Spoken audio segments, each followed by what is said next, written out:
Greetings and welcome to Nathan Isle Official. This is my person. I'm not gonna edit this. Fuck it. Greetings and welcome to Nathan Isle Official. If you've never seen my face in a video before, my name is Nathan Isle. This is my personal channel where I do vlogs, reviews, and anything else that happens to catch my fancy. And yes, I am naked. Deal with it. This weekend, I saw a movie that called Independence Day Resurgence, and here's my personal opinion. If you haven't seen the original, don't bother watching this at all.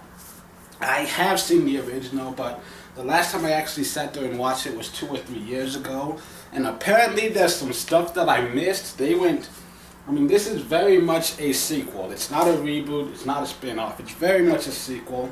They went really hardcore, making sure it stayed as connected to that original as possible. So there are some things that I missed out on that I had to go back and watch the original for, just to make sure I fully understood some of the things that were happening.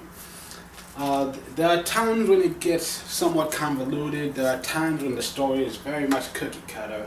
But all that being said, overall, I enjoyed it. I know it's getting a lot of negative reviews. Like last I checked, it had like 5.6 on IMDb, and on like Metacritic and Rotten Tomatoes, they were both at 30%.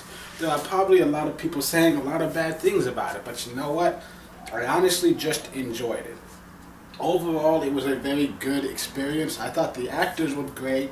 I can't think of a single person there who I could look at and think, yeah, you sucked, you shouldn't have been in this. For the most, the action was pretty exciting. It got very intense, and at the same time, even though, I know in the back of my head, it's like you go into a movie knowing that the good guys are going to win. That's just how it is. I was still able to get excited and get caught up in all the action and the momentum. Also, a lot of people died in this movie. A lot. There are times where they brought back some of the old characters just to kill them off, and I'm just like, oh, well, that was nice of you. That's great. It's fucked up, man. It's fucked up. There are a lot of times where I feel like some of the deaths were unnecessary, and they did it just so they could have some sort of emotional impact. But overall, like I said, if you're able to just go there and turn your brain off, I think it's very enjoyable. It's a 2-hour movie, but it flows fairly well most of the way through.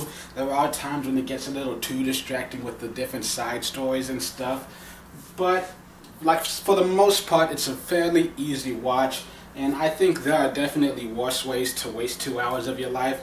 There are so many sequels, remakes, and reboots out there and stuff and most of them are all so much worse than this one.